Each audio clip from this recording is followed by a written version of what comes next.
میں نے لوگوں سے کہا تھا کہ جنہوں نے شادی نہیں کی ہے وہ بالکل نہ کریں. پاکستان میں مہنگائی بہت ہے, شادی مادی بالکل نہ کریں. انتخابات بھی انشاءاللہ نہیں ہوں گے,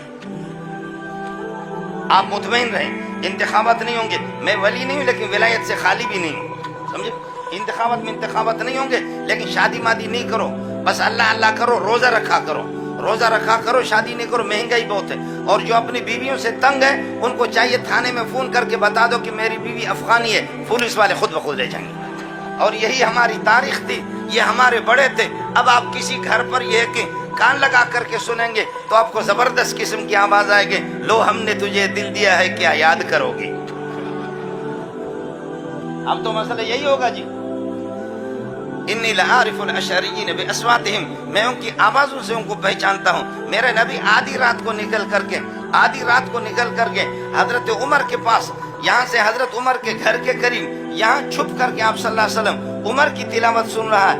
عمر اونچی آواز سے پڑھ رہا ہے. وہاں سے گزر کر جا کر کے ابو بکر کی تلاوت سنی. صبح کو کہا کہ یا ابو بکر آپ آہستہ آہستہ, میں نے رات کو آپ کی تلاوت سنی ہے, آپ آہستہ آہستہ دھیمی دھامی آواز سے آپ تلاوت کرتے تھے.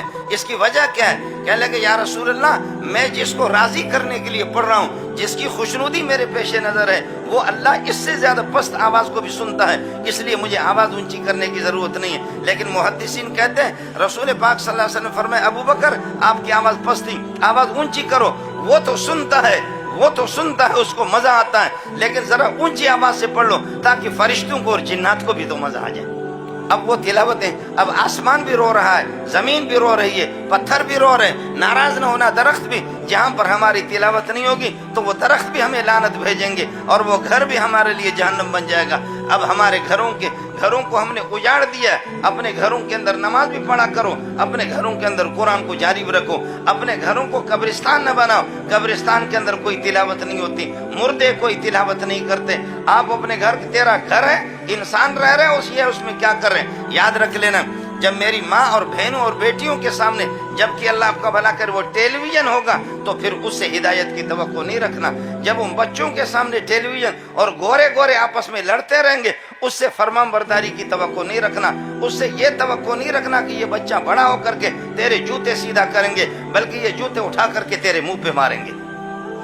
اس سے یہ توقع نہیں رکھنا, اس لیے کہ آپ نے ٹیلی ویژن ہر طرف سے تصویریں, لعنت ہی لعنت, اور سب کچھ میراثی قسم کے, گویہ قسم کے لوگوں کے منظر آپ نے ان کو دکھا دیا. تو پھر یہی ہوگا, پھر اس سے یہ توقع رکھ لینا کہ یہ اولاد, یہ بچے بڑے ہوں گے, میرے جوتے بھی صاف کریں گے, میرے فرمان برداری کریں گے. این خیال است و جنون است و محال, یہ بالکل محال ہے. اس لیے دوستوں سے گزارش ہے, اپنے بچوں کو قرآن پڑھاؤ, لیکن جس طرح قرآن پڑھنے کا حق ہے, پٹھان اور بلوچ والی تلاوت نہ ہو. پٹھان اور بلوچ جس وقت تلاوت کرتا ہے تو قرآن بھی ہاتھ جوڑ کر کے کہتے وہ پختانا اس تاسو بس کا سڑائی.